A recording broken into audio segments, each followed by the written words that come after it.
The story begins with the terrifying views of Monument Valley. These sights are enough to send chills down anyone's spine. The flat and straight rock walls look beautiful from a distance, but in reality they are extremely dangerous and deadly. We then see 5 people trying to climb these steep cliffs. Among these 5 climbers, 3 belong to the same family. The father is Royce, a very experienced and skilled mountain climber. Along with him are his daughter Annie and his son Peter. 2 other climbers are also part of the team. However, they are not as experienced as Royce and his children. And this is about to become the biggest reason behind a tragic accident. Under the burning heat of the sun and surrounded by massive heights, all 5 climbers slowly continue their ascent. 2 climbers who are slightly ahead of Royce and his children suddenly lose their balance.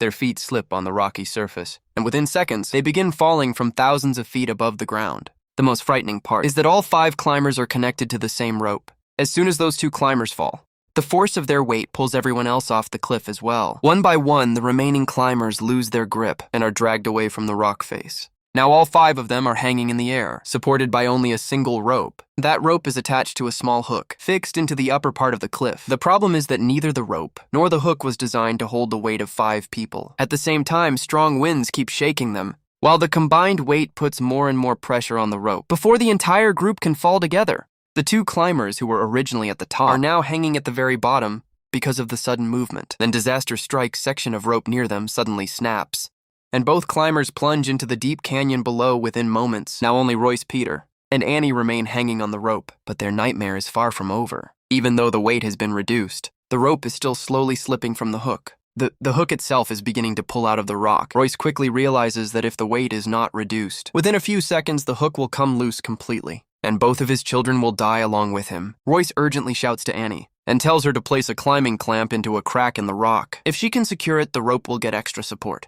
and the pressure on the hook will decrease. Annie uses all of her strength. Her body is shaking, and she desperately stretches her arm toward the crack. But no matter how hard she tries, she cannot reach the spot where the clamp needs to be placed. Royce is hanging at the very bottom, while his son Peter is directly above him. Realizing there is no other option left, Royce makes a heartbreaking decision, one that would break anyone's heart. He looks up at his son Peter. In his eyes, Peter can clearly see a father's love and his desperate wish to save his children. Royce tells him to take out the knife and cut his rope. Peter and Annie are completely shocked after hearing those words. Annie starts screaming and begs Peter not to do something so terrible. Peter's entire body is trembling. He cannot imagine cutting his own father's rope with his own hands. He knows that the moment he cuts it, his father will fall thousands of feet to his death. Finally, with tears in his eyes and a broken heart, Peter does the only thing he can. He takes the knife and cuts the rope. Royce falls into the abyss below and sacrifices his life to save his children. The story then moves forward 3 years. That horrible accident completely changed Peter's life. The guilt of his father's death stayed with him every single day. It affected him so deeply that he gave up mountain climbing forever. Now he works as a photographer for National Geographic. He wants to stay as far away from mountains as possible, but fate seems to have different plans for him. While working on a documentary project, Peter learns that a famous and highly respected expedition team is preparing to climb K2. K2 is known as the 2nd highest mountain in the world, and one of the deadliest peaks ever climbed.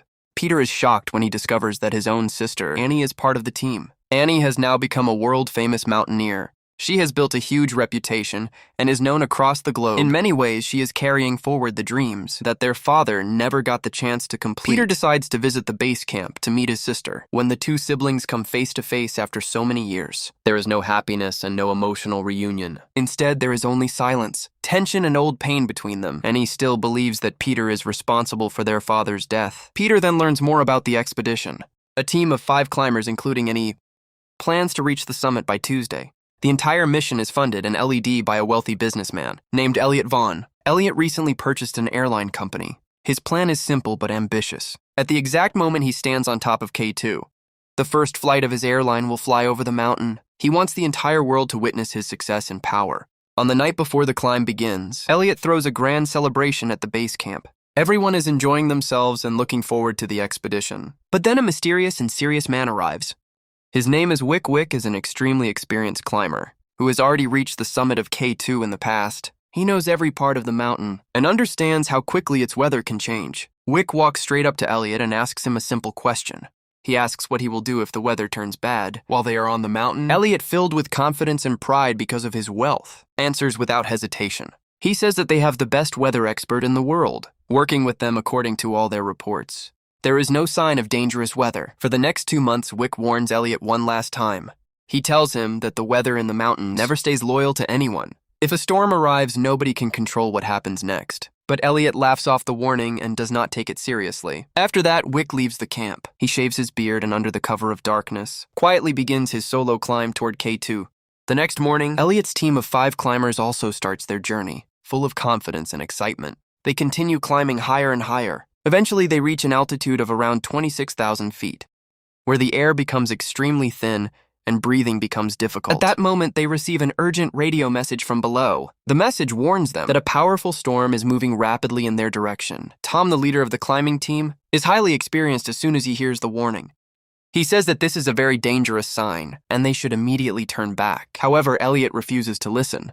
He is obsessed with reaching the summit and making his airline promotion a success. He argues that they are only about 1 hour away from their next target point. He also says that the storm might change direction, just like weather reports sometimes do. Tom and Annie both understand how dangerous this decision is. They know they are risking their lives, but because of Elliot's money, influence, and constant pressure, they reluctantly continue moving forward. Back at the base camp, Peter watches everything unfold. When he sees that the team is still climbing despite the storm warning, he becomes extremely worried. The painful memory of losing his father comes rushing back. He quickly contacts Tom over the radio and desperately tells him that a massive storm is already approaching. From the south, he warns that if they do not turn back immediately, none of them will survive. But once again, Elliot manages to convince Tom with his confident words and false hope through his binoculars. Peter helplessly watches his sister Annie walk straight toward danger. He has already lost his father. Now he cannot bear the thought of losing his sister too. Then nature finally shows its true power. A violent snowstorm suddenly strikes the mountain snow.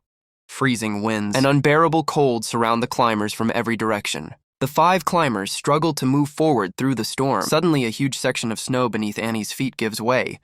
She loses her footing and begins falling into a deep crevice between 2 massive rocks. Since all of them are connected by the same rope, Annie's fall starts pulling the others down as well. Luckily, just as Annie is hanging slightly above the surface, her rope becomes caught on a sharp rock. For a brief moment, it seems like she might be saved, but then the rope snaps in half. Annie falls deep into the crevice below. Fortunately, she survives the fall. However, she is now trapped inside the icy chasm with no easy way out. Meanwhile, the remaining 4 climbers are scattered across the mountain. By the raging storm, then an even greater disaster appears. A massive avalanche begins rushing down from above, like a giant wall of death. It races directly toward the team. The avalanche crashes into the team with tremendous force. 2 more members of the expedition are killed in the disaster.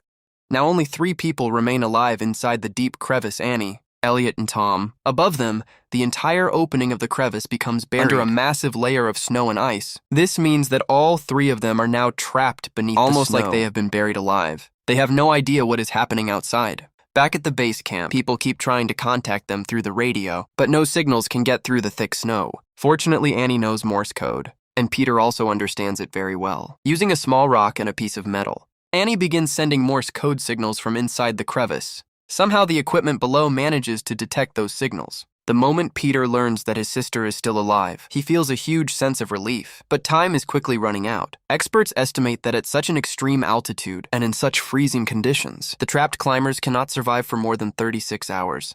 Their oxygen supply is running low, and they have very little medicine left. The biggest problem is finding their exact location beneath the snow, even if their position is discovered. Nobody knows how to remove such a massive wall of ice and snow. To reach them, the entire situation seems almost impossible. Peter decides that he will personally go up the mountain and rescue his sister, even if it costs him his own life to make this possible. He approaches the army and requests powerful nitroglycerin explosives. These explosives are extremely dangerous. Even a small impact or direct sunlight can cause them to explode. Elliot's company then announces a reward of $5 million for anyone willing to join the rescue mission. Motivated by the reward money, a rescue team is eventually assembled. Before the mission begins, Peter is advised to include Wick in the team. Wick is the same experienced climber who had warned Elliot before the expedition started. Wick has a very painful past of his own. 4 years earlier, his wife, who was a well-known mountain guide, disappeared on this very mountain during a terrible storm. Wick had desperately searched for her. He climbed higher and higher, hoping to find her. He never found his wife's body. But during that search, he managed to rescue 3 other people and bring them back alive. The mission came at a heavy cost. Because of the extreme cold, several of his toes suffered severe frostbite. Even now, he often wanders through these dangerous mountains, searching for any trace of his wife. Peter and his team travel by helicopter to meet Wick. At first, Wick refuses to help. He knows that climbing K2 under these conditions is almost the same as walking towards certain death. But then Peter reminds him that years ago, he climbed Everest together with Peter's father, Royce. Hearing Royce's name brings back old memories. Eventually, Wick agrees to join the mission. As soon as he takes charge of the team, he makes one thing very clear. This is not a climb to break records or chase glory. This is a rescue mission, and from this point forward, every step will be taken according to his orders. Meanwhile, inside the frozen cave beneath the snow, the condition of the 3 trapped climbers keeps getting worse with every passing minute. The cold is so extreme that their blood feels like it is freezing, and the lack of oxygen is putting enormous pressure on their bodies. Tom's lungs are struggling to function properly. The group has a very important medicine that helps them breathe in such harsh conditions, but Elliot once again shows his selfish nature. He does not want to share his supply with anyone else, even if Tom dies because of it. In fact, Elliot secretly hopes that Tom will not survive. If Tom dies, Elliot can use the remaining medicine himself and increase his own chances of staying alive longer. Annie cannot accept this, feeling sorry for Tom. She secretly gives him one of her own injections. When Elliot discovers what she has done, he becomes furious, starts insulting Annie, and angrily complains that she is wasting valuable medicine. While this is happening inside the cave, Peter and Wick continue their dangerous rescue mission, carrying the highly unstable nitroglycerin explosives. They carefully move through the mountain. They protect the explosives at every step, because even a small mistake could be deadly. Nature continues testing them. During the climb, one of the explosive containers develops a leak. The moment the first rays of sunlight touch it, a massive explosion erupts. The blast is so powerful that the entire mountain seems to shake. 2 members of the rescue team are killed instantly. The explosion also shifts large amounts of old snow and ice. As the snow moves away, Wick suddenly notices a frozen hand sticking out from beneath the ice. He rushes over to investigate. The moment he sees the body, he is completely shocked. It is his wife, the same woman he has been searching for over the last 4 years. Her body has remained preserved in the ice all this time. With deep sadness, Wick removes his wedding ring from her finger and places it inside the locket hanging around his neck. A short time later, Peter discovers a small medical kit nearby. The contents of that box reveal a horrifying truth. 4 years earlier, when Wick's wife became trapped in the storm, Elliot had been there with her. To save himself, Elliot stole all of her dexamethasone medicine and abandoned her to die alone in the freezing mountain. Truth hits Wick like a hammer. He finally realizes that the real reason his wife died was not the storm. The real reason was Elliot. Rage begins burning inside Wick's heart. Filled with anger and a desire for revenge, he starts moving even faster toward the cave where Elliot is trapped. As night falls, Annie's condition becomes much worse. She manages to contact Peter through the radio. In a weak and exhausted voice, she tells him to turn back. She says that none of them will live long enough to see the morning sun. She begs him not to risk his life for them. Peter tries to encourage her and tells her to stay strong, but he can barely control his own tears. Later that same night, Elliot crosses every possible line of humanity. While Annie is unconscious and unable to see what is happening, Elliot slowly crawls toward Tom. Then, in complete secrecy, he injects Tom with a syringe filled only with air. As soon as the air bubble enters Tom's bloodstream, he begins to suffocate within moments. He dies when Annie wakes up. She finds Tom's body cold and lifeless. She also notices the empty syringe lying nearby. It does not take long for her to understand the truth. Elliot murdered Tom to save his own medicine and increase his own chances of survival. Just then, pieces of snow begin falling from the ceiling of the cave. Faint beam of light shines through from above. Peter and Wick have finally reached their location using extreme caution. They place their last nitroglycerin explosive above the cave. A powerful explosion follows, opening a path to the trapped climbers. Peter quickly climbs down into the cave and reaches Annie. He secures a rope around her and prepares to pull her to safety. At the same time, Wick comes face to face with Elliot. This is the moment Wick has been waiting for. He finally has the chance to take revenge for his wife's death. But despite everything, Wick remains a true mountaineer. Even after learning the terrible truth, he chooses not to leave Elliot behind. He ties a rope around Elliot as well so that he can be rescued. Suddenly, the section of the mountain beneath them begins to collapse. In an instant, the situation becomes almost identical to the tragedy that happened 3 years earlier. Peter is at the top, desperately holding onto the rock. Hanging below him on the rope are Annie, Wick, and Elliot. One beneath the other, the mountain surface is weak and unstable. The hook holding the rope is slowly being pulled out of the rock. Wick immediately realizes what is about to happen. The rope cannot support all their weight for much longer. If nothing changes, Peter and Annie will die too. Wick looks up at Peter. There is a strange sense of peace in his eyes. Then he reaches into his pocket and pulls out the same old knife. Peter immediately understands what he is about to do. He desperately shouts for Wick to stop, but Wick simply smiles without hesitation. He cuts the rope in the next moment. Both Wick and Elliot fall together into the dark abyss below and disappear forever by making that sacrifice. Wick not only avenged the death of his wife, but he also gave Peter and Annie a second chance at life. As the first rays of sunlight appear over the mountain, Peter finally brings Annie safely back to the base camp. This time there is no anger or resentment in Annie's eyes. Instead, she looks at her brother with love, gratitude, and respect. She embraces him and finally forgives him for the painful events of the past. Annie tells Peter that if their father were alive today, he would be incredibly proud of him and of the courage he showed during the rescue mission. In the end, Peter builds a beautiful stone memorial dedicated to all the people who risked and sacrificed their lives during this dangerous rescue operation. With that emotional moment, this incredible story comes to an end. If you liked this video, please like it and subscribe to our channel to see more such videos. Thanks for watching.